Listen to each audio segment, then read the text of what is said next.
छत्रपती शिवाजी महाराजांच्या या शौर्य तीर्थामध्ये आणि जगातील एक अद्वितीय असलेल्या आणि महाराष्ट्राचाच नाही तर संपूर्ण भारताचा प्राण असलेल्या या रायगडावरती छत्रपती शिवाजीराजांच्या समाधीच्या समोर आणि भगवान जगदीश्वर वाणेश्वर मंदिरामध्ये संपूर्ण महाराष्ट्रातून आलेल्या सर्व शिवभक्तांचं मी हार्दिक स्वागत करतो.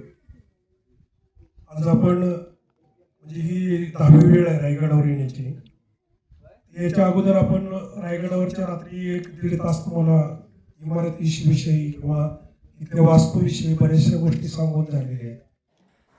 या राज्याभिषेकानं काय साध्य केलं हा एक पहिला विषय घेऊ आणि छत्रपती शिवाजीराजे तलवारीच्या पलीकडे काय होते. लढाया सगळ्यांना सिनेमामधून, सिरियलमधून, कादंबरीमधून किंवा व्याख्यानामधून तुम्हाला माहिती आहे.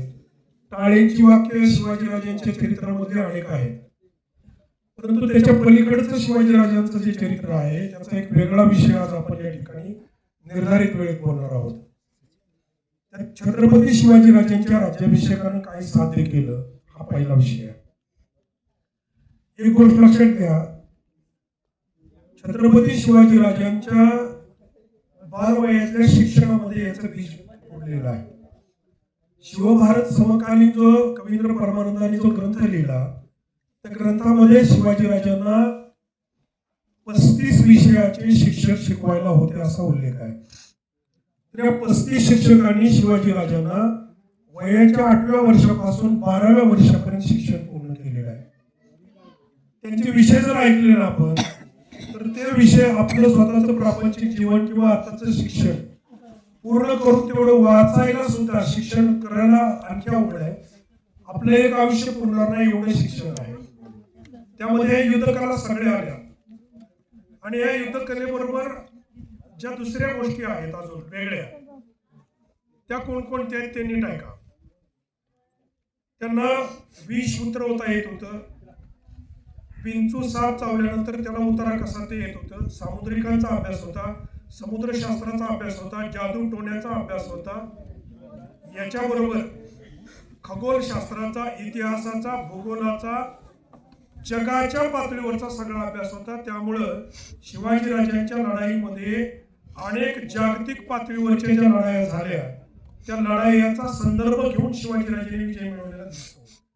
जसं मी तुम्हाला रात्री सांगितले, कात्रजच्या घाटामध्ये सोडलेले बैल हे ग्रीक आणि रोमन मध्ये जे युद्ध झालं तिथल्या हॅनिबलने जे प्रकार केला होता तो शिवाजीराजांच्या 2000 वर्ष अगोदर झालेला आहे आणि त्याची बरोबर आहे तशी कॉपी शिवाजीराजांच्या जीवनात आपल्याला कात्रजच्या घाटात शाहिस्तेखानाच्या स्वारीच्या वेळेला बघायला मिळते. तर राज्याभिषेकाच्या बाबतीत सुद्धा छत्रपती शिवाजीराजांना राज्याभिषेक होत असताना जो 6 जून 1674 ला राज्याभिषेक झाला त्या राज्याभिषेकानंतर शिवाजीराजांचा कालखंड पहा. शिवाजीराजांचं पाऊल ह्या गडाला लागलं. रायगड जो पहिला किल्ला होता ते पाऊल लागलं 1656 ला. 1656 ते 1670 या रायगडाचं बांधकाम चालू होतं. 350 इमारती होत्या. त्यात आता ज्या इमारतीत आपण बसलेलो आहे त्या इमारतीच्या आवारात ही जी वाडेश्वराची किंवा जगदीश्वराची जी शिवलिंगाच्या वरती असलेली जी काही मंदिराची प्रतिकृती आहे या अशी प्रतिकृती जगात तुम्हाला कुठेच पाहायला मिळत नाही. याचं कारण ही वरून संपूर्ण मस्जिदीचा आकार आहे.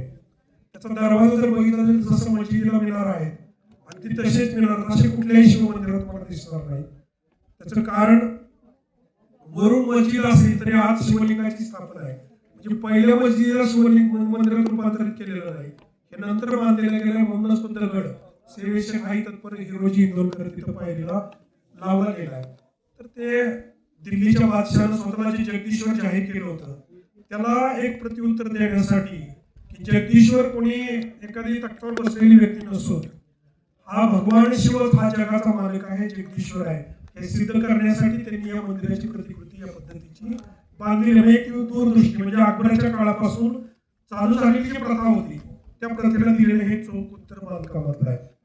दुसरी गोष्ट, 1674 6 जूनला जो राज्याभिषेक झाला, त्या राज्याभिषेकानंतर शिवाजीराजेंनी 2.25 वर्ष दक्षिण दिग्विजय केलाय. तर आता या राज्याभिषेकानं साध्य काय केलं, त्यातला पहिला मुद्दा असा येतो की छत्रपती शिवाजीराजे ज्यावेळी दक्षिण दिग्विजयाला गेले त्यावेळेला जाण्यापूर्वी शिवाजीराजांकडची जी किल्ल्यांची संख्या होती ती होती 260. उरलेल्या 100 किल्ल्यांचा जो इतिहास आहे तो 2.25 वर्षातला आहे. साध्य कसं केलं, काय केलं, हे राज्याभिषेकावर रायगडाचं फलित आहे. शिवाजीराजे ज्या वेळेला कुतुबशहाच्या दरबारामध्ये, तानाशहा त्याचं नाव होतं, त्यावेळी गेले, त्यावेळी जो पत्रव्यवहार झाला त्या पत्रव्यवहारामध्ये शिवाजीराजांनी स्पष्ट उल्लेख केला होता की मी एक राजा आहे आणि राजासारखं माझं स्वागत झालं पाहिजे, ही एक अट टाकली होती.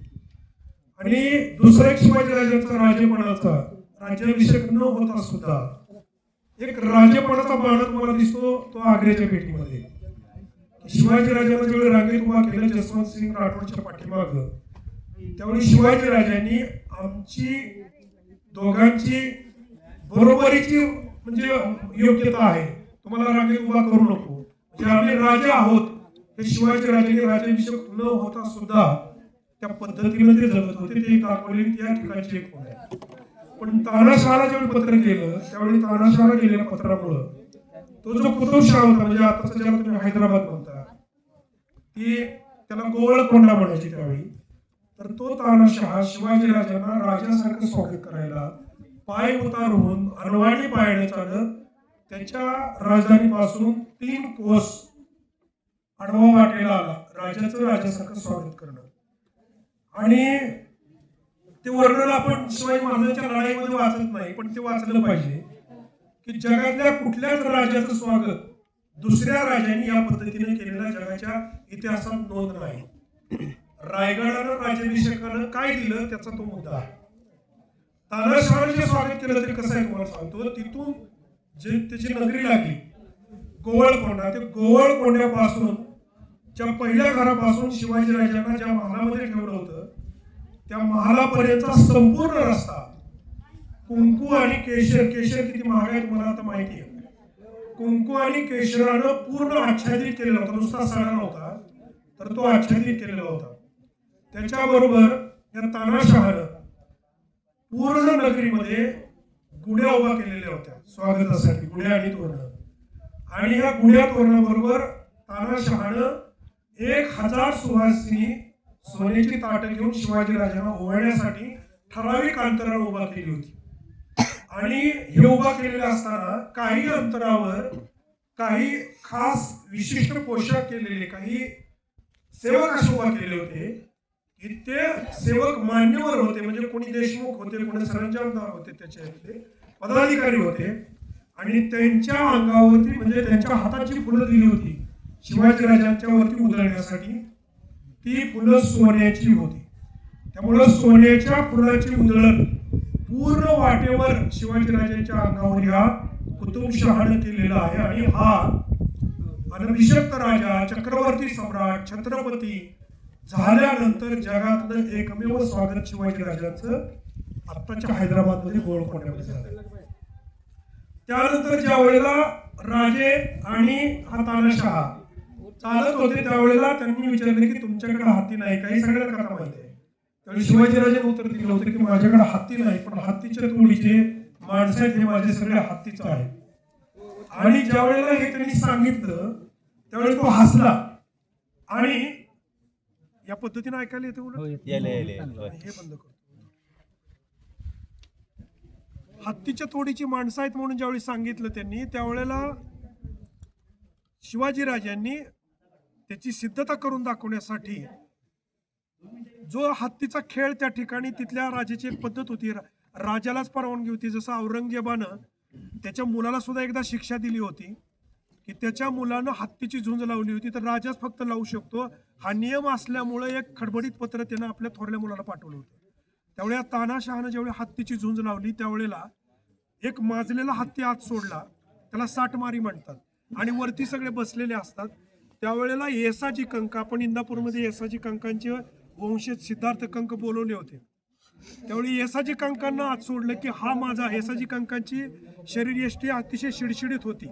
राजगडाच्या पायथ्याला जी भुतोंडी गाव आहे त्या गावचे येसाजी कंक पूर्ण त्यांच्या आयुष्याच्या सर्व्हिसमध्ये फक्त 2 सुट्ट्या घेतलेला उल्लेख आहे. म्हणजे साप्ताहिक सुट्टी नाही, सणाची सुट्टी नाही, असे येसाजी कंक. ते येसाजी कंकांना ज्यावेळी हत्तीच्या समोर सोडलं गेलं त्यावेळी एक माणूस हत्तीला कसा मारू शकला असेल असा एक अंदाज प्रत्येक व्यक्तीला येतो. तर जे माहूत आहेत हत्तीला कसा हा माणूस हरवू शकतो त्यांच्याकडून कळालेली माहिती अशी आहे की येसाजी कंकांनी कसं हरवलेलं असावं. तर येसाजी कंक हातामध्ये आपली तलवार घेऊन ज्या वेळेला हत्तीच्या समोर गेले त्यावेळी हत्तीला पटकन वळता येत नाही. त्यामुळं हत्तीची सोंडेनं त्याला पकडायचा प्रयत्न करायचा आणि जसं आपण आट्यापाट्यामध्ये अशा झुकांड्या देतो तशा झुकांड्या देत देत येसाजी कंक हत्तीच्या पाठीमागे गेले आणि हत्तीच्या शेपटीला धरलं त्यांनी. आणि हत्तीच्या शेपटीला धरून येसाजी कंक थोडे वर चढले आणि शेपटी बुडात पकडली आणि त्या हत्तीनं येसाजी कंकांना सोंडेनं धरायचा प्रयत्न केला. तर तसा प्रयत्न करत असताना हत्ती दमला की येसाजी कंक पायातल्या आपल्या जी काय चपला होत्या त्या चपलानं हत्तीच्या पाठीमागच्या पार्श्वभागावर लाता मारायची. लाता मारले की तो हत्ती पिसळायचा आणि पुन्हा त्यांना पकडायचा प्रयत्न करायचा. तर असा जवळजवळ अर्धा पाऊण तासाचा खेळ झाला आणि त्या खेळामध्ये हत्ती दमला. आणि हत्ती दमल्यानंतर ज्यावेळी हत्तीनं आपलं अंग टाकलं त्यावेळी येसाजी कंकांनी समोर येऊन बुडातनं हत्तीची सोंड छाटली आणि हत्तीची ज्यावेळी सोंड छाटली त्यावेळेला रक्ताचा धबधबा येऊन हत्ती मेला. ही घटना सगळ्याला माहित आहे. पण याचा वापर शिवाजीराजांनी कसा केला हे मला तुम्हाला सांगायचं आहे. की शिवाजी महाराज ज्या वेळेला दक्षिण दिग्विजयाला गेले, रायगडावर राज्याभिषेक 1674 साल लक्षात ठेवा. 2.25 वर्ष दक्षिण दिग्विजय आहे. पण शिवाजी राजांनी जाताना आपल्या बरोबर 2000 प्रशासनामध्ये प्रवीण केलेले प्रशासकीय सेवक म्हणजे आताच्या UPSC MPSC न जे गॅझेटेड ऑफिसर तयार होतात तशा पद्धतीचे सिलेक्शन करून 2000 माणसं आपल्या बरोबर नेली होती. सेनेच्या व्यतिरिक्त ही सगळी लढाऊ होती पण ही प्रशासनातली होती. पण त्याच्याबरोबर शिवाजी राजांनी ज्या वेळेला ही हत्तीची झुंज घडवून आणली आणि येसाजी कंकांनी ज्या वेळेला हा हत्ती मारला त्यावेळेला उरलेल्या 2.25 वर्षामध्ये ज्या वेळेला शिवाजीराजे त्या दक्षिण दिग्विजयाला गेले, अगदी श्रीशैल्यमचं माहिती आहे तुम्हाला, तिथून पुढे अगदी बालाजीपर्यंत गेलेले आहेत. आणि शिवाजीराजेंनी काय केलं हे आता तलवारीच्या पलीकडचं ऐका. तर त्याची जाहिरात अशी केली की शिवाजीराजांच्या सेनेत आलेला प्रत्येक माणूस हा हत्तीला भारी ठरणारा आहे, हत्तीला मारणारा आहे, हत्ती लोळवणारा आहे, त्यामुळे त्याच्या पुढे युद्धाला आपण टिकू शकत नाही असा एक वेगळा आत्मविश्वास आपल्या सेनेमध्ये निर्माण झाला होता. आणि त्याची भीती त्यांनी तिथल्या सैनिकांमध्ये सगळ्या भागामध्ये पसरवली. तुम्हाला कल्पना असावी म्हणून सांगतो एक आकडा की शिवाजीराजांनी त्या 2.25 वर्षामध्ये 100 किल्ले घेतलेले आहेत. 2.25 वर्षाचे दिवस काढा. आज आपण रायगड बघायला यायचा 1 दिवस, गड बघायचा 1 दिवस आणि जायचा 1 दिवस. फक्त गड बघायला आपल्याला 3 दिवस लागतायत आपल्या घरापासून यायला. शिवाजीराजांनी कोणतंही साधन नसताना 2.25 वर्षामध्ये दक्षिण दिग्विजयामध्ये 100 किल्ले जिंकलेले आहेत. ते किल्ले जिंकले ते एका हत्तीच्या झुंजीवरून. कारण समजा ज्या गडावर शिवाजीराजे चालून येतात असं कळालं तर तो गडाचे जे गडकरी असायचे ते स्वतःहून गड सोडून पळून जायचे. शिवाजीराजांच्या लढाया फक्त जिंजीला आणि वेल्लोरला झालेत. बाकी सगळ्यांनी शिवाजीराजांना फार किरकोळ, म्हणजे देसाईच्या गडीला एक झाली बेलवाड्याच्या मलया म्हणून तिचं नाव. तर त्या काळामध्ये लोकांनी गड सोडून शिवाजीराजांच्या ताब्यात दिले. पण शिवाजीराजांनी, तुम्ही जर भारताचा नकाशा असा काढून बघितला तर तुमच्या लक्षात येईल तलवारी बरोबर शिवाजीराजांनी जे तराजू हातात घेतलं ते मी तराजू सांगणार आहे तुम्हाला आज. तलवार सगळ्यांना माहित आहे, कुणाला मारलं कसं मारलं हे पाठ आहे सगळं तुम्हाला. पण तराजू कसं हातात घेतलं दक्षिण दिग्विजयापासून सांगतो की शिवाजीराजांचा ज्यावेळी पुरंदरचा तह झाला त्यावेळी शिवाजीराजांचे फक्त 12 किल्ले ताब्यात होते, 23 किल्ले दिले होते हे सगळ्याला माहित होतं. 9 लाखाचा मुलूक औरंगजेबाला दिला, 4 लाखाचं माळरान राहिलं होतं. पण याच्यापेक्षा संभाजीराजांना ओलीस ठेवलं होतं हे सगळ्यांना माहित आहे. पण शिवाजीराजांना दंड जो ठोठावला होता औरंगजेबानी तो होता 40 लाख होन. ही आकडा नीट ऐका. एक होन होता आत्ताच्या 2.72 ग्रॅम सोनं. 2.72 ग्रॅम गुणिले तुम्ही 40 लाख करा, तेवढं सोनं येतं. आणि तेवढ्या सोन्याला तुम्ही आत्ताच्या दरानं फक्त गुणाकार करा, तुम्हाला लक्षात येईल की शिवाजी राजांवर पुरंदरच्या तहानंतर कर्ज किती होतं. 40 लाख होन गुणिले 2.72 ग्रॅम, तेवढं ग्रॅम सोनं येईल. त्याला तुम्ही आत्ताच्या दरानं गुणा, म्हणजे शिवाजीराजे कर्जबाजारी किती झाले होते. आणि ते कर्ज फेडायला, मी तराजू सांगतो, शिवाजी महाराजच तलवार नाही, तर ते कर्ज फेडायला अट टाकली होती मिर्झाराजे जयसिंगांनी की दरवर्षी शिवाजीराजांनी टप्प्याटप्प्याने ते 40 लाख होन फेडताना दरवर्षी 3 लाख होन कर्ज औरंगजेबाला द्यायचंय. त्याच्या बदल्यात तळ कोकणातला जो हा भाग आहे, हा शिवाजीराजांना महसुलासाठी जो आदिलशहाचा जिंकला होता तो दिला होता. शिवाजीराजे त्याच्यानंतर राज्याभिषेकाच्या काळापर्यंतचा जो कालखंड आहे, औरंगजेबाच्या कैदेचा कालखंड 1664 आणि 1674, म्हणजे काळ बघा किती झाला तो, 12 वर्षाचा. तर 12 वर्षामध्ये 12 किल्ल्यापासून शिवाजीराजांच्या किल्ल्याची संख्या गेली होती कुठपर्यंत, 260. आणि जिंजीचे जे किल्ला घेतला, दक्षिण दिग्विजय संपवला, त्यावेळेला शिवाजीराजांच्या पत्रातला उल्लेख आहे की आज हजरतीस 360 किल्ले आहेत. मग हे 360 किल्ल्याचं मिळवलेला कालखंड 2.25 वर्षात 100. तराजू जे आता तुम्हाला बोलायचं ते सांगतो की तुम्ही भारताचा नकाशा घ्या आणि शिवाजीराजांनी दक्षिण दिग्विजय का केला आणि राज्याभिषेकानं रायगडानं शिवाजीराजांना काय मिळवून दिलं, त्याचं उत्तर तुम्हाला इथं सांगतोय की शिवाजीराजांनी दक्षिण दिग्विजयामध्ये 100 किल्ल्याबरोबर जो मुलुक ताब्यात घेतला, त्या मुलुखाचा जो महसूल होता तो होता 20 लाख होन दरवर्षी. 20 लाख होनाचा महसूल, आणि त्यातलं 12 लाख आणि 7.5 लाख असे 2 मुलुक.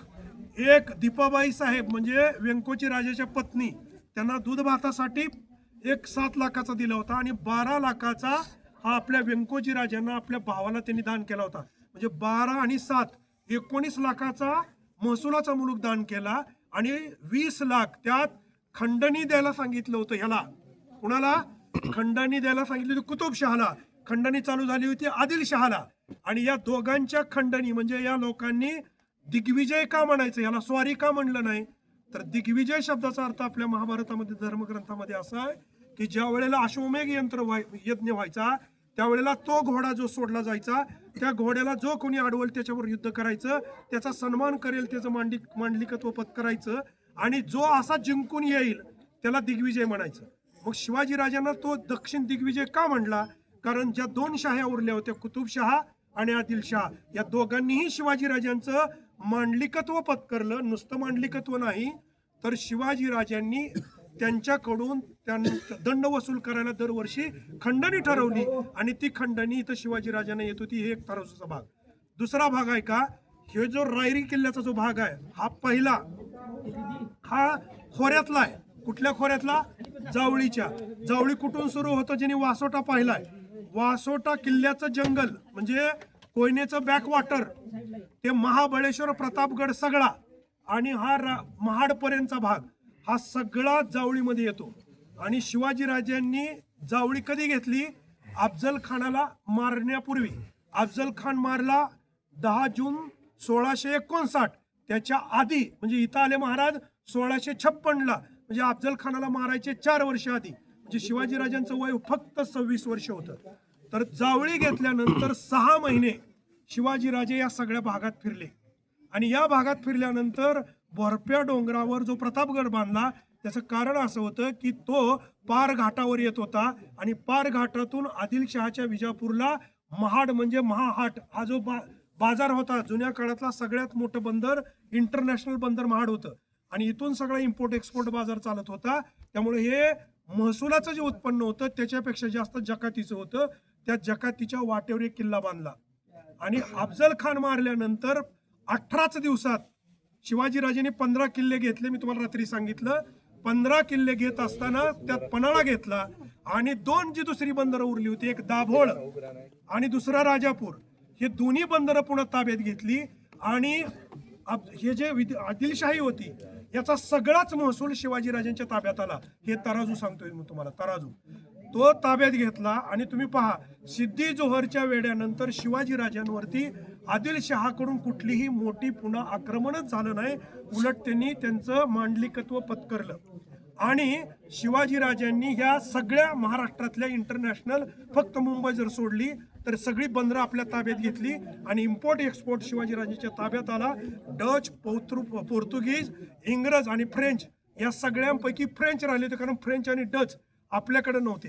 त्यामुळे तुम्ही भारताचा नकाशा जर बघितला आणि शिवाजीराजांनी मिळवलेले 100 किल्ले जर बघितले तर साल्हेर, मुल्हेर ते जंजी याचा अंतर आहे 2000 किलोमीटर. आणि या 2000 किलोमीटरचा टप्पा जर बघितला, वय वर्ष 50 आणि इथं आलेले वय आहे 26. राज्याभिषेकाला 1674, 2.25 वर्ष दक्षिण दिग्विजय 76 साल. महाराजांचं निधन आहे 1680. म्हणजे रायगडावर काळ किती मिळाला? फक्त 4 वर्ष. हे नीट लक्षात घ्या, 4 वर्ष या 32 मन सोन्याच्या सिंहासनावर राजे बसले. आणि या लढाया न सांगता हाच भाग का घेतला तर तुम्ही आता जर पाहिलं, इंग्रज महाराजांविषयी एवढे दचकून का होते? छत्रपती शिवाजी राजांचं पहिलं चरित्र महाराष्ट्रामध्ये लिहिलं ग्रँड इंग्रजांनी. पण त्याच्या आधी 1695ला एका डच याच्या पोर्तुगीजानं शिवाजी राजांचं चरित्र, जो गोव्याचा होता, त्यानं पहिलं चरित्र लिहिलं. आणि त्याच्याबरोबर शिवाजी राजांचे अस्सल फोटो जे परदेशात गेले, आज 5 फोटो अस्सल मानले जातात, आता ती संख्या 12 पर्यंत गेलेली आहे. पण त्यातला एक फोटो हा हिटलरनं दुसऱ्या महायुद्धाच्या आधी, म्हणजे त्या काळात ज्या वेळेला त्यानं फ्रेंच घेतलं त्यावेळेला म्युझियम लुटलं. त्या म्युझियममधून ते नेताजी सुभाषचंद्र बोसची त्यांच्या चर्चेला तो संदर्भ आहे. शिवाजीराजांचं अस्सल चित्र नेपोलियन, हा आपला नेपोलियन नाही, हिटलर हा स्वतः घेऊन गेलेला होता. हे शिवाजीराजांच्या दक्षिण दिग्विजयाचं फलित आहे. आणि त्या नकाशाबरोबर तिथली जी इंटरनॅशनल बंदरं होती ती सगळी शिवाजीराजांच्या ताब्यात आली. आणि ती ताब्यात आल्यानंतर राहिला होता फक्त उत्तरेचा भाग. शिवाजीराजांनी दक्षिण सगळं जिंकलं होतं. आता शिवाजीराजांचा उद्या संभाजीराजांचा राज्याभिषेक आहे. आणि आपण भाग्यवान का आहे म्हणतोय? ही जी समाधी आता मी तुम्हाला इथं काही माहिती सांगितली, ही समाधी 1818ला ज्यावेळी रायगड पडला त्यावेळेला ते प्रॉथर कडून घेतला. आणि त्यावेळेला दोन्ही वेळेला जो येसुबाईंनी रायगड जुल्फिकार खानाला दिला आणि इथली जी शेवटची वाराणसी बाई, दुसऱ्या बाजीरावाची राणी इथं होती, तिनं जो प्रॉथरला दिला तो लढून नाही दिला, तो दोन्ही वेळेला तह करून दिला. त्यामुळे या लढून हा रायगड कधी कोणालाही जिंकून घेता आला नाही. इतका अभेद्य हे बांधकाम आहे. शिवाजीराजांच्या मध्ये थॉमस निकोल्सन या इंग्रजांना डायरीत असं लिहून ठेवलंय की थोड्याशा शिबंदीनिशी अख्ख्या जगाशी हा रायगड लढू शकतो, इतका हा अभेद्य किल्ला. ही शिवाजीराजांच्या वयाच्या 26व्या वर्षाच्या बांधकामाचं कौशल्य आहे. आता ह्या गडावरच्या मुख्य घटनांपैकी सांगायला अख्खा म्हणजे 7 दिवस लागतात ही शिवसप्ताच्या शिवचरित्रामध्ये. पण जे तुम्ही ऐकलेलं नाही त्या काही गोष्टी अशा सांगतो की शिवाजीराजांचा जो मृत्यू आहे 1680ला जो झाला, त्याच्या आधी शिवाजीराजांची शेवटची लढाई खांदेरी उंदेरीची लढाई. खांदेरी बेटावर आपली शिवभक्त परिवार काही वेळेला जाऊन आलाय.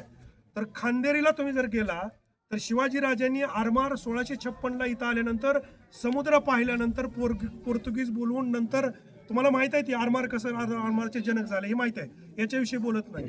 पण खांदेरी उंदेरी बांधताना त्याच्या एका बाजूला मुरुड जंजीर आहे, जो शिवाजीराजांना नंतर संभाजीराजांना कधी घेता आला नाही. आणि दुसऱ्या बाजूला इंग्रजांचं बेट आहे. त्यामुळे हे 2 प्रबळ शत्रू शिवाजीराजांच्या स्वराज्याचे होते.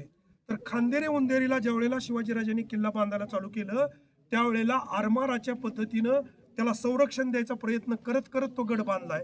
आणि तो गड बांधत असताना पहिल्याच दिवशी शिवाजीराजांची 200 माणसं कापली गेली आणि त्यांची मुंडकी त्या जंजिऱ्याच्या सिद्धीनं भाल्यामध्ये खोवून मुंबईमध्ये त्याची वरात काढली होती. म्हणजे एवढी दहशत निर्माण केली होती. तरी शिवाजीराजांनी तो किल्ला का बांधला? 2 शत्रू इकडे आहेत पण त्याच्यावर दाब राहावा, लक्ष राहावं. त्यामुळे दोन्ही जंजिराचा सिद्धी आणि इंग्रज भांडत असताना सुद्धा त्या गडाचं बांधकाम पूर्ण केलं.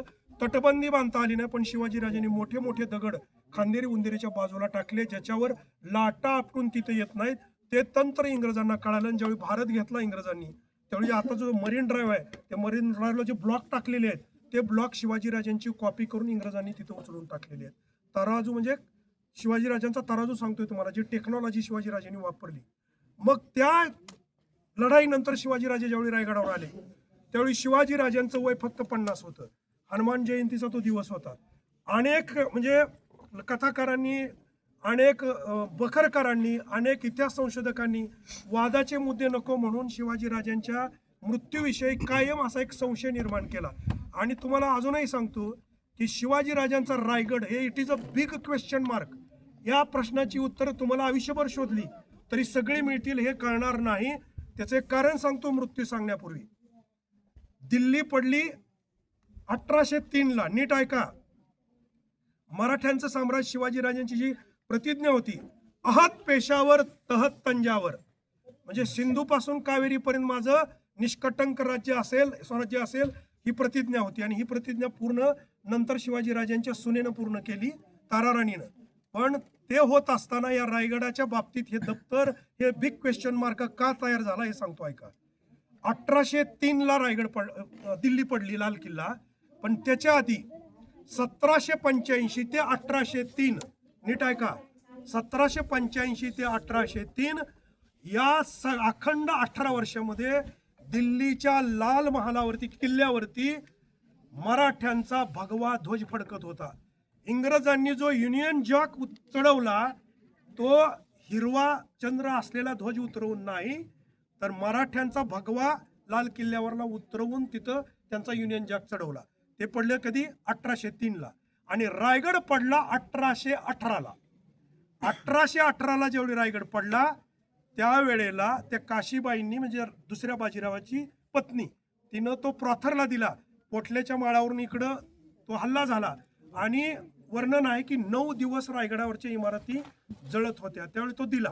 तो दिल्यानंतर इंग्रजांनी एक मेक मारली की जी मेक काढायची आज आपल्या सगळ्या तरुण पिढीवर आणि इतिहासप्रेमी, गडप्रेमी प्रत्येक स्त्रीवर, पुरुषावर आहे. कोणती मेक मारली? 1818 ते 1885 या 65 वर्षामध्ये इंग्रजांनी या गडावरती एकही माणूस येऊ दिला नाही. 85 वर्ष, हा 65 वर्षाचा काळ म्हणजे 3 पिढ्या गेल्या. त्यामुळे जी पिढी या रायगडाला ओळखत होती ती पिढी सांगू शकली असती. आज आपण ग्रँड डपनं सांगितलंय की ही बाजारपेठ आहे. ही बाजारपेठ नाही, आज आपल्या महाराष्ट्रातल्या इतिहास संशोधकाचं मत आहे. कारण बाजारपेठ राजधानीच्या गडावर राजे आणणार नाहीत आणि बाजारामध्ये कोणी हेर येऊ शकतात, दुश्मन येऊ शकतो, त्यामुळं ती असू शकत नाही, हे आताच्या संशोधकाचं मत आहे. आणि ते ऑफिसेस असावीत आपल्या सैनिकांची, याच्यावर अनेक मतांतर आहेत. जे राण्यांचे महाल म्हणून आपण दाखवतो ते राण्यांचे महाल सुद्धा राण्यांचे नसून ते एक वेगळे ऑफिसेस, असं अनेकांचं मत आहे. शिवाजीराजांचा जो प्राण सोडलेली जागा आहे ही आपण अंदाजे महालाच्या पाठीमागच्या जागा अशा करत डिक्लेअर केलेल्या आहेत. वास्तव इतिहासाचा कागद का शिल्लक राहिला नाही, तर 3 पिढ्या, इथं एक खेडेगावात एक नकाशा आहे, त्या माणसानं तो जाहीर केला नाही, दिला नाही, तेवढे जुनं कागदपत्र आहे. नाहीतर या रायगडाचा नकाशाही इंग्रजांनी ठेवला नाही. त्यांनी पहिलं काम काय केलं तर याची सगळी दप्तरं जाळली. ही दप्तरं जाळली आणि 3 पिढ्याचा माणूस न आल्यामुळे पहिल्यांदा ग्रँड डप आला. त्यावेळेला ही समाधी जी आता बांधलेली आहे ही समाधी नव्हती. तिथं फक्त एक चौथरा होता आणि पलीकडे जे वाघ्या कुत्र्याचं ते स्मारक आहे तिथंही चौथरा होता. आणि त्यानं त्या इंग्लिशमध्ये लिहिलं की शिवाजीराजांची जी अंत्यविधीचा फिनरल साईट, असं त्यानं वर्णन आहे त्याचं, म्हणजे जिथं अंत्यविधी झाला त्या जागा अतिशय दुरावस्थेत आहे आणि ती पेपरला पब्लिश झालं. आणि पुण्यामध्ये ह्याला फंड गोळा झाले आणि फंड गोळा झाल्यानंतर परत तो फंड जवळजवळ 1915 पर्यंत गोळा केला गेला. तो त्या काळात करोडो रुपयाचा होता आणि 1915ला ती बँकच बुडाली. त्यामुळे 1 रुपया सुद्धा लोकांनी जमलेला या समाधीच्या त्या काळातला आला नाही. मग 1915 ते पुन्हा 1926 पर्यंत पुन्हा आपल्या लोकांनी फंड जमवला आणि 1926ला ही आता जे चौथरा आहे हा चौथरा बांधून त्यावेळेला शंका निर्माण झाली की हे तेच आहे का. तर त्यावेळेला ज्या अस्थी सापडल्या त्या अस्थीचं कलकत्त्याला एक फॉरेन्सिक लॅबमध्ये टेस्टिंग झालं. त्यावेळेला अंत्यविधी केल्यानंतर ज्या अस्थी निघतात तशा मानवी अस्थी आहेत आणि एका प्राण्याची कवटी निघाली आणि ती प्राण्याची कवटी फॉरेन्सिक लॅबनं टेस्ट करून वेटरनरी डिपार्टमेंटनं ज्यावेळी त्याचं हे केलं, तपासणी केली, त्यावेळी ते एका ऊद मांजराचे पण न जळालेले आहे असं त्याचा रिपोर्ट आहे. तो छापला अनेकांनी पुस्तकात आता. त्यामुळं हे जे वाघ्या कुत्र्याचा विषय आहे. ही वाघ्या कुत्रे बित्र महाराजांची त्या सगळ्या कादंबरीतल्या रंजक कथा आहेत. शिवाजी महाराजांच्या बरोबर कुत्री पाळण्या इतकं तो प्रसंगच जीवनात आला नाही, कारण काळ किती मिळाला हे लक्षात घ्या. शिवाजी महाराजांच्या बरोबर एकच चित्र आहे, ते तुम्हाला इथल्या बेलवाडीमध्ये मिळतं, कर्नाटकातल्या धारवाड जिल्ह्यात आहे ते.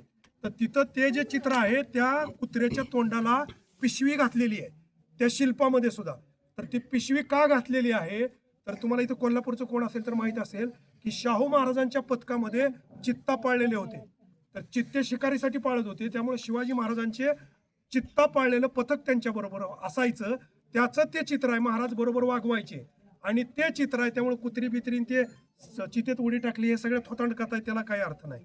आणि ही समाधी ज्यावेळी इंग्रजांनी प्रसिद्ध केली म्हणजे 1926ला, त्यावेळेला वाघ्या कुत्र्याचं तिथं काहीही चित्र नाही, काहीच नाही.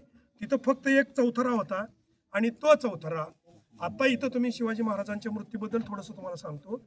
तो चौथरा कशाचा आहे ते आणि पुढे कसा झाला. शिवाजी महाराजांची स्वतःची वैयक्तिक सुरक्षा यंत्रणा इतकी स्ट्रॉंग होती की आता तुम्ही अमेरिकेच्या अध्यक्षाचं जर ChatGPT टाकलं तर तुम्हाला येईल. आता सुद्धा तुम्हाला अमेरिकेच्या अध्यक्षाला डोनाल्ड ट्रम्पला जी सुविधा आहे ती सुविधा जगातली टॉपची समजली जाते. कशी आहे, पण त्या काळात शिवाजी महाराजांची संरक्षण सिद्धता कशी होती पहा. शिवाजी महाराजांच्या बरोबरची पथकं होती ना, त्यामध्ये एक मुंगसाचं पथक होतं. म्हणजे शककर्ते शिवराय म्हणून जे विजयराव देशमुखांनी जे पुस्तक काढले, ग्रंथ आहे, त्या ग्रंथातला उल्लेख सांगतो. हे माझ्या मनाचं किंवा कादंबरीतलं नाही, त्याला ऐतिहासिक रेफरन्स आहेत. शिवाजी महाराजांच्या बरोबर मुंगसाचं पथक होतं, शिवाजी महाराजांच्या बरोबर क्रौंच पक्षाचं पथक होतं, शिवाजी महाराजांच्या बरोबर एक वानराचं पथक होतं आणि शिवाजी महाराजांच्या बरोबर विष तपासण्यासाठी जे यंत्र लागतं, अंगठ्यामध्ये त्याचे खडे असायचे, जे रंग बदलायचे विष असलं तर, अशा पद्धतीचं पथक होतं. त्यामुळे शिवाजीराजे समजा या ठिकाणी आज नाश्ता करण्यासाठी थांबणार आहेत त्यांच्या स्वारीच्या काळात, तर ते पथक अगोदर तिथं जायचं. पहिल्यांदा मुंगसाचं पथक फिरवलं जायचं. जर तिथं विषारी साप दडवलेला असला तर त्याचा सुगावा मुंगसाला लागायचा. जर तिथं एखाद्या ह्याच्यावर असं हवेतून विष तयार करणारं किंवा वायू तयार करणारं काय विष असेल तर क्रौंच पक्षी उन्माद करायचे. त्यामुळं त्या वासानं तो प्रकार तिथं त्या क्रौंच पक्षाला कळायचा. आणि वानराचं पथक तिथं लावलं जायचं.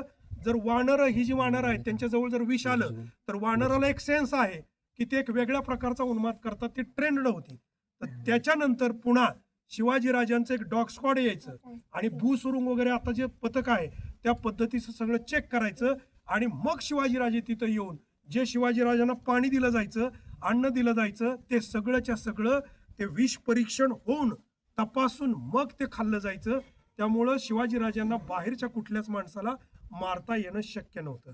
आता शिवाजीराजांचा मृत्यू 3 एप्रिल 1680 हनुमान जयंतीला जो झाला, त्याचं वर्णन असं सांगितलं जातं बकरीमध्ये की शिवाजीराजांना रक्ताच्या उलट्या आणि रक्ताचे जुलाब होऊन शिवाजीराजांचा मृत्यू झाला.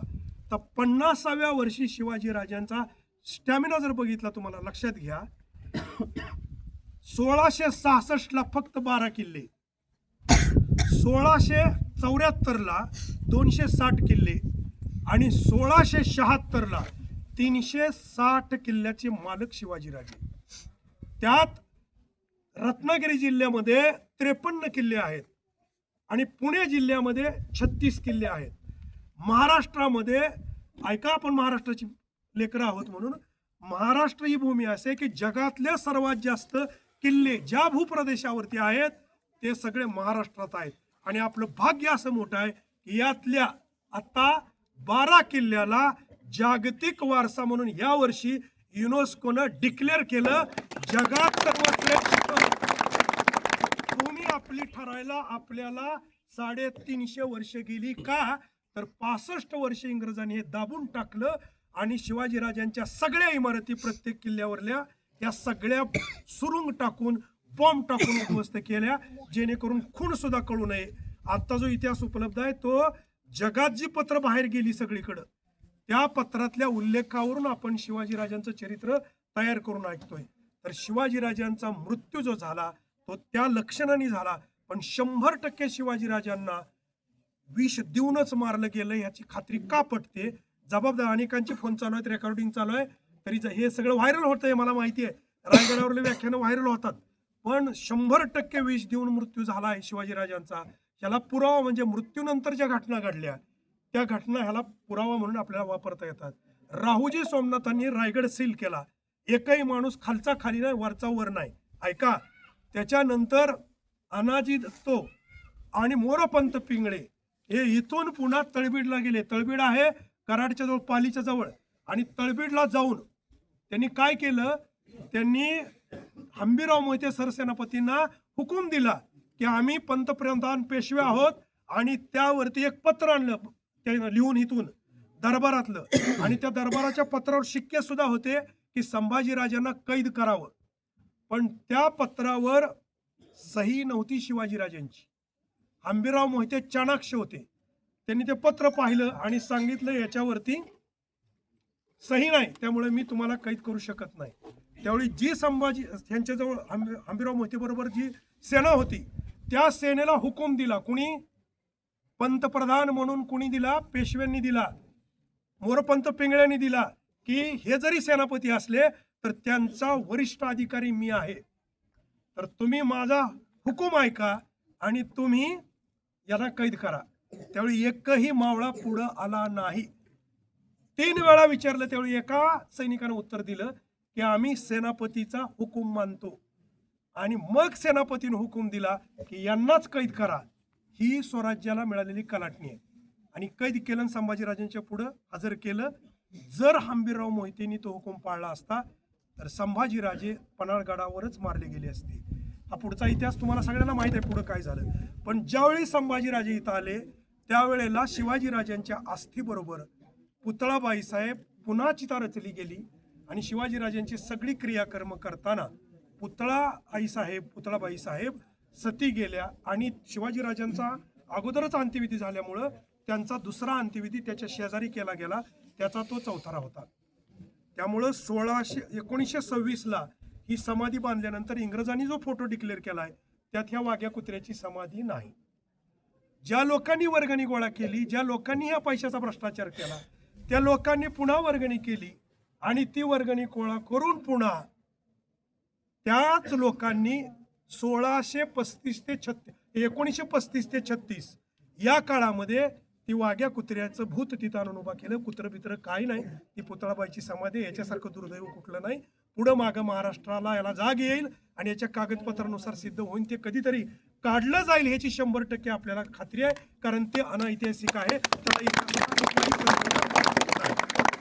आता हे सगळं ताब्यात घेतल्यानंतर शिवाजीराजांच्या जीवनामध्ये संभाजीराजांचा जो उद्या राज्याभिषेक आहे, या रायगडाविषयीच्या 2-3 गोष्टी तुम्हाला आता इथं मी सांगतो की या रायगडानं निष्कटंक राज्य करत असताना या गडाची भूमिका काय राहिलेली आहे आणि मराठ्यांची भूमिका काय राहिलेली आहे. संभाजीराजांना कशा पद्धतीनं मारलं तुम्हाला माहिती आहे, पण संभाजीराजे, राजाराम महाराज, ताराराणी आणि शाहू महाराज यांच्यापर्यंतचा कालखंड आणि शहाजीराजे यांच्यापर्यंतची सांगड तुम्हाला 2 वाक्यात सांगतो. शहाजहान ज्यावेळेला आपल्या बापाच्या विरोधात बगावत करून ज्यावेळी दक्षिणेत आला होता त्यावेळेला संपूर्ण या भारतामध्ये शहाजहानला कुणीही आश्रय दिला नाही. त्यावेळी शहाजीराजांनी 1-2 नाही तर 3 वर्ष शहाजहानला सांभाळलंय. 3 वर्ष, तेही दिल्लीच्या शहनशहाच्या विरोधात. आणि ते सांभाळत असताना, या शहाजहानला सांभाळत असताना तोच पुन्हा शहाजहानच बादशाह झाला. आणि ज्यावेळेला निजामशाही बुडवली त्यावेळेला जो तह झाला, भीमेच्या उत्तरेचा भाग मुघलांना आणि दक्षिणेचा आदिलशहाला, त्यावेळी शहाजीराजांना न मारता आदिलशहाला बंगलोरला पाठवलं गेलं, विजापूरला पाठवलं गेलं. पण तो संदर्भ का सांगतो, शिवाजीराजांच्या जीवनामध्ये हे घडलं नाही. पण औरंगजेब जो आला महाराष्ट्रामध्ये त्याची कारणं रायगडाशी संबंधित आहे, ती ऐका. शिवाजीराजे ज्यावेळी आग्र्यावरून पळून आले, त्या निष्ठून आले, त्यावेळी प्रति शिवाजी नेताजी पालकरला औरंगजेबाने पकडलं आणि औरंगजेबाने त्यांचं धर्मांतर केलं आणि धर्मांतर करून त्याला कुलीखान नाव दिलं. आणि 9 वर्षांनी ज्यावेळेला आपला कुटुंब कबिला असा आगीच्या खाईत सोडून, आश्चर्य वाटेल, नेताजी पालकरांच्या बायका तोंडावर वरवटे मारून दात पाडून खलास केलेत, विष देऊन खलास केलेत, त्यांच्या सुना बाजारात नग्न करून विकलेत आणि त्यांची मुलं गुलाम म्हणून परदेशात विकलेत आणि लहान मुलांचे वृषण काढून त्यांना खोजा म्हणून राणींच्या जनानखान्यात कामाला लावले. आपल्या घराची किती वाट लावून घेतली नेताजी पालकरनं, ऐका. तो नेताजी पालकर ज्यावेळी सुटून आला त्यावेळेला त्याला कुली खानचा पुन्हा नेतोजी या जागेत बसून इथल्या त्या दरवाजाच्या समोर इथं विधी झालाय. शिवाजीराजांनी जी दोन मुख्य धर्मांतर केली, एक बजाजी निंबाळकरचं ते केलं शिखर शिंगणापूरला, आणि नेताजी पालकरांचं केलं ते या जागेत केलं, ती ही जागा आहे.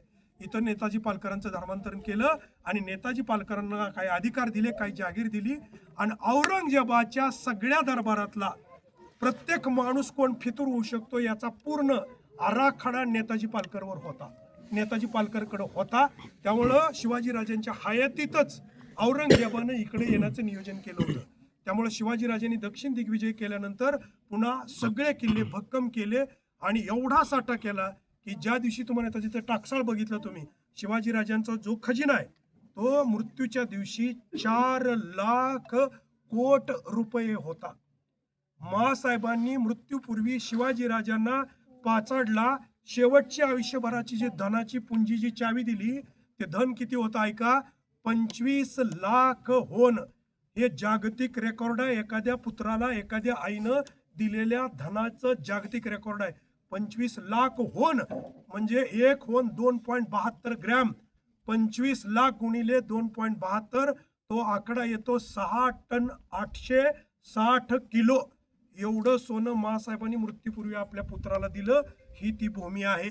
आणि एवढं भक्कम केल्यानंतर सुद्धा शिवाजीराजांचा असा अपघाती म्हणा, घातपात म्हणा, असा मृत्यू झाला. आणि औरंगजेब ज्या वेळेला आला त्यावेळी औरंगजेबानी इथं येऊन एक हत्यार वापरलं. संभाजीराजांनी त्यांना कुठेही यश मिळू दिलं नाही. पण ज्यावेळी वतनाला लोक बोलू लागली त्यावेळी वतनातनं फितुरी होऊन संभाजीराजे ज्यावेळी पकडले गेले, संभाजीराजांना तुळापूरला कसं मारलं तुम्हाला माहिती आहे. त्यानंतर येसुबाई राणी साहेबांनी संभाजीराजांना संगमेश्वरला पकडल्यानंतर हयात असताना तिथून 42व्या दिवशी मारले. पण 5व्या दिवशी संभाजीराजे हयात असताना येसुबाईंनी 19 वर्षाच्या राजाराम महाराजांना या ठिकाणी मंचकारोहण केले. राज्याभिषेक नाही, राज्याभिषेक राजा हयात असताना करता येत नाही, पण मंचकारोहण केले म्हणजे जीवन सोडलं जाणार नाही हे माहीत होतं. आणि मारल्यानंतर ज्या वेळेला इथं तो इतिकात खान आला, इतिकात खान त्याचं मूळ नाव, असद खान हा त्याचा वजीर, औरंगजेबाचा पेशवा, वजीराचा मुलगा इतिकात खान. इतिकात खानानं ज्यावेळी वेढा टाकला त्यावेळेला राजाराम महाराज इथून वाघा दरवाजानं पहिल्यांदा प्रतापगडाजवळ गेले. आणि प्रतापगडावर छत्रपतींच्या घराण्यातला एकमेव छत्रपती आहेत राजाराम महाराज, ज्यांनी 19व्या वर्षी हत्तीवरून लढाई केली. शिवाजीराजांनी एकही लढाई हत्तीवर बसून केली नाही आणि संभाजीराजांनी सुद्धा हत्तीवर बसून केली नाही. त्यांनी चपळ घोड्यावरून लढाई केलेत, पण या राजाराम महाराजांनी हत्तीवरून लढाई केल्याचा उल्लेख राजघराण्यातला आहे. आणि राजाराम महाराज प्रतापगडावरून पुन्हा जिंजीकडं, जसं तुम्ही दुर्दैवानं संभाजीराजांच्या आणि शिवाजीराजांच्या चरित्रापुढं राजाराम महाराजांच्या चरित्राला महाराष्ट्राच्या इतिहासामध्ये लोकांमध्ये न्याय मिळाला नाही.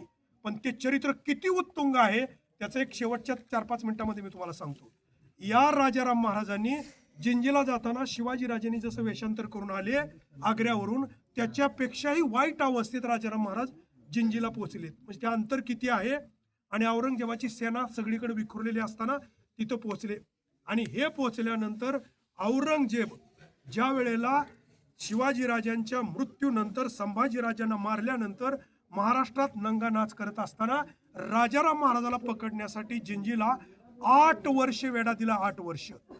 येसुबाईंनी रायगड ताब्यात देत असताना इतिकात खानाला स्वतः आणि शाहू महाराज, हे शाहू नाव नाही त्यांचं नाव शिवाजी आहे, कारण शिवाजीराजांच्या मृत्यूनंतर त्यांचा जन्म आहे म्हणून शिवाजीराजांच्या स्मृतीसाठी त्यांचं नाव शिवाजी ठेवलं होतं.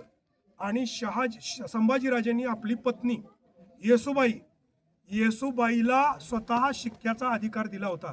म्हणजे संसदीय कार्यमंत्र्याचा अधिकार येसुबाईच्या शिक्क्यानं या राजधानीतलं पत्र बाहेर पडत होतं. आणि त्या शिक्क्यावर शब्द होते सखी राधनी जयती, हे येसुबाईचा शिक्का होता. तर येसुबाई किती महान होत्या की त्यांनी हा गड ताब्यात देताना हे बाल शिवाजी आणि स्वतः कैदेत गेल्या आणि गड ताब्यात दिला. किती दिवस ताब्यात होते ऐका. औरंगजेब ज्यावेळी 1700 साली सिंहगडावर राजाराम महाराजांचा मृत्यू झाला, त्यानंतर त्याच्या आधी धनाजी आणि संताजींनी औरंगजेबाचा एक ना एक सरदार धोपटून काढला होता. औरंगजेबाला खिळखिळा केला होता. पण ज्या वेळेला राजाराम महाराजाचा आजारानं मृत्यू झाला, तो अपघाती नाही किंवा नाही, आजारी पडून गेले, कारण दगदगच एवढी झाली होती, मृत्यू झाला, त्यावेळी सगळ्या मराठ्यांच्या पुढे प्रश्न उच्चारला की आता लढायलाच कोण नाही, राजाच नाही, तो शाहू कैदेत आहे, करायचं काय? तर त्यावेळेला तारा राणीनं पत्र लिहिलंय औरंगजेबाला. इथनं पुढचं सगळं माझं आत्ताचं विसरा, पण इथनं पुढचं ऐका, हे रायगडाला, मराठा साम्राज्याला, महाराष्ट्राला, स्वराज्याला फार महत्वाचं आहे. की पत्र लिहिलं की आता राजा उरला नाही, तर तुला जे काय पाहिजे ते राज्यातला भाग देतो, तुला काही चौथाई देतो, दंड देतो, खंडणी देतो, पण आमचा राजपरिवार जिवंत सोड, आम्हाला काही ठराविक किल्ले दे, ठराविक जहागीर दे, तुझं मांडलिकत्व पत्करतो आणि तुझ्या ताब्यात हे स्वराज्य देऊन आमचा जीव, आता लढायला कोण राहिलं नाही, तर आम्हाला तू यातनं ह्या तहाला परवानगी दे. औरंगजेबानं ज्यावेळी पत्र वाचलं त्यावेळी औरंगजेबानं पत्र पाठवलंय तारा राणीला, की तिचं वय किती आहे, तारा राणीचं विधवा झालं त्यावेळेला, तारा राणीचं वय आहे फक्त 23. ही वाक्य नीट आहे का पुढची, म्हणून तुम्हाला सांगितलं, 23 वर्ष वय आहे फक्त तारा राणीचं.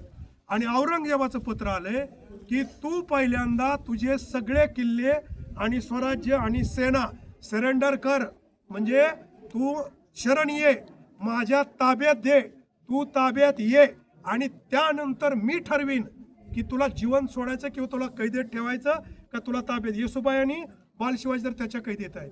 आणि मग ताराराणीने पत्र पाठवलंय की आता आपली भेट होईल ती रणांगणावरच, आणि वयाच्या 23व्या वर्षी तलवार उचलली आहे तारा राणीनं. त्यावेळेला त्यांचा मुलगा लहान आहे, तलवार उचलली. आणि ऐका तुम्ही आता, तिचा कालखंड किती आहे, 1700ला राजाराम महाराज गेले आणि 1707ला औरंगजेब गेला. तर 1706 साली, म्हणजे 5-6 वर्षातच तारा राणीनं काय केलं आहे का, औरंगजेबाचं पत्र उपलब्ध आहे. औरंगजेबानं तारा राणीला पत्र लिहिलंय की मला तुझ्या बरोबर तह करायचा आहे, फक्त तुझं स्वराज्य तुलाच राहू दे, तुझे किल्ले तुलाच राहू दे, तुला कैद करत नाही, फक्त तू आमचं मांडलिकत्व पत्कर, तू आमची मांडलिका एवढं फक्त कबूल करून पत्र दे, मी उत्तरेत निघून जातो.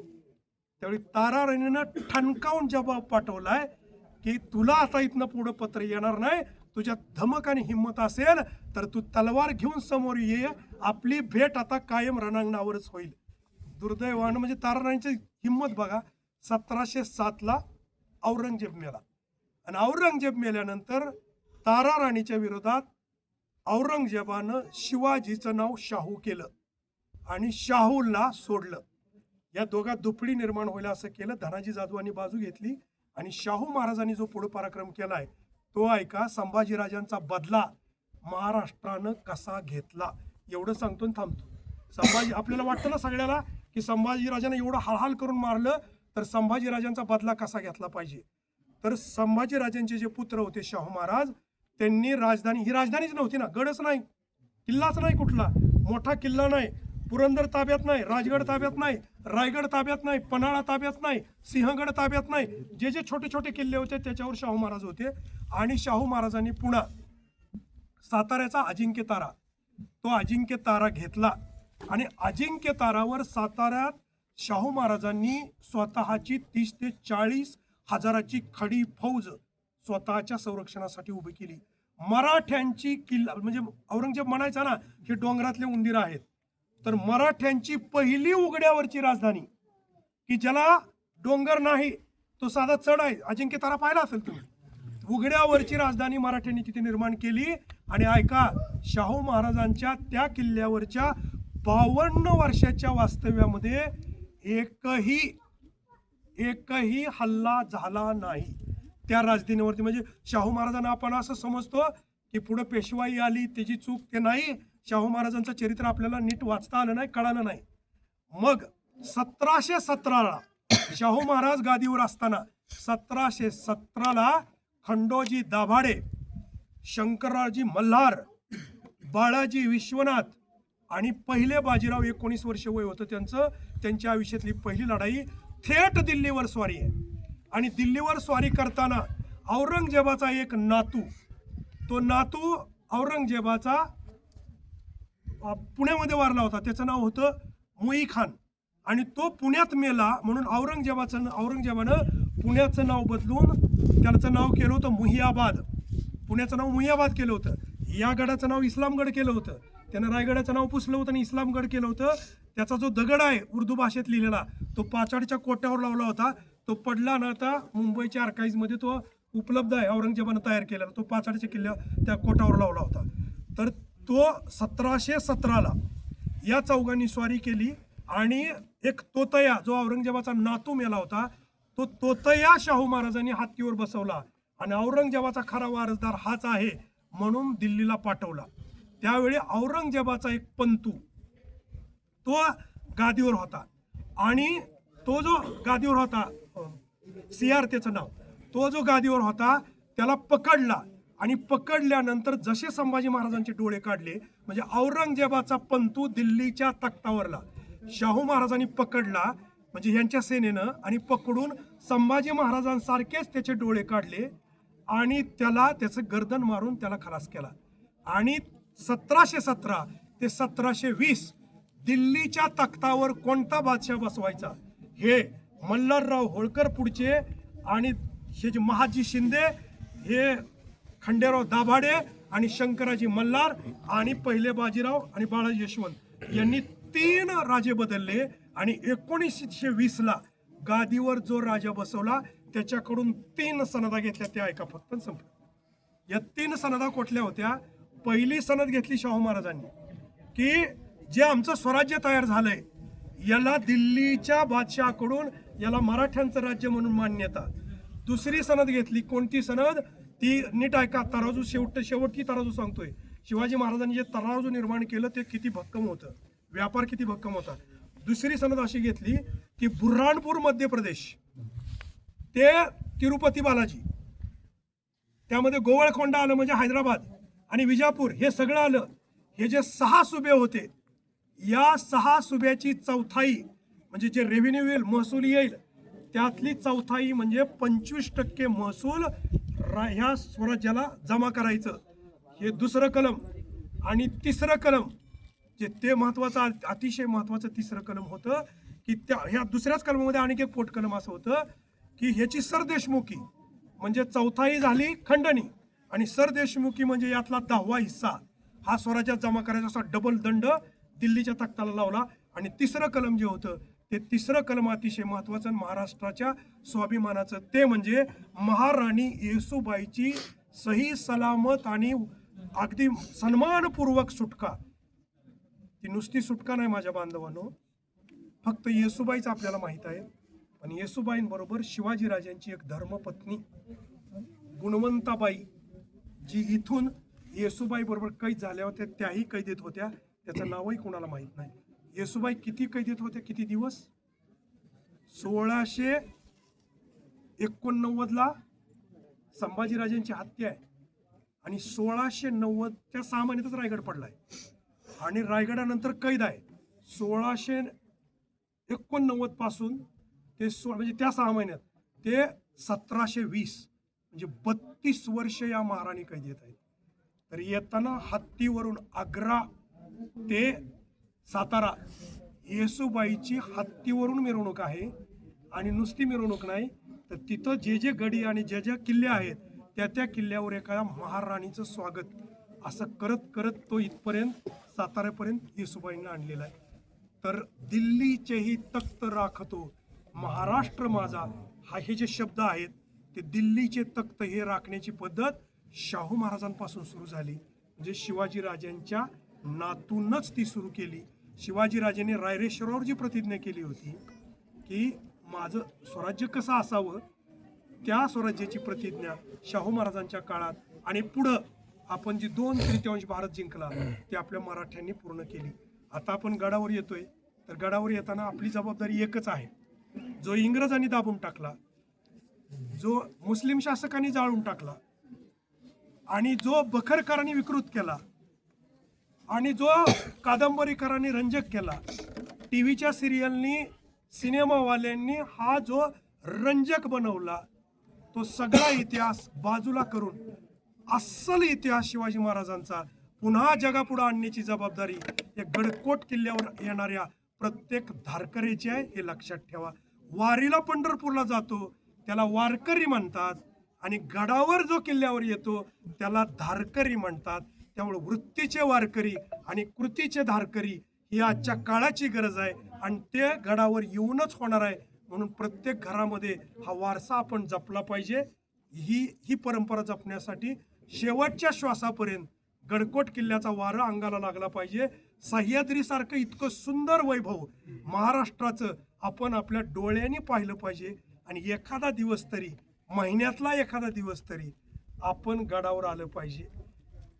शिवनेरी असो, राजगड असो, रायगड असो, इथं आल्यानंतर एखादा संकल्प करावा, वर्षभरात तो पूर्ण करावा आणि पूर्ण केलेला संकल्प पुन्हा शिवरायांच्या चरणी नतमस्तक होऊन राजांना सांगावं, राजे तुमचा वारसा मी चालवतोय, राजे तुमचा वारसा माझ्या पुढच्या पिढीला देतोय.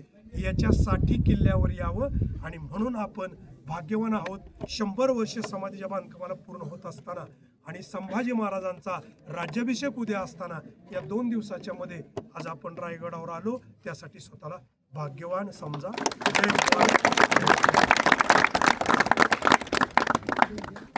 आता एक काम करा, डॉक्टर साहेब तुम्ही उरलेलं तुम्ही बघून खाली या.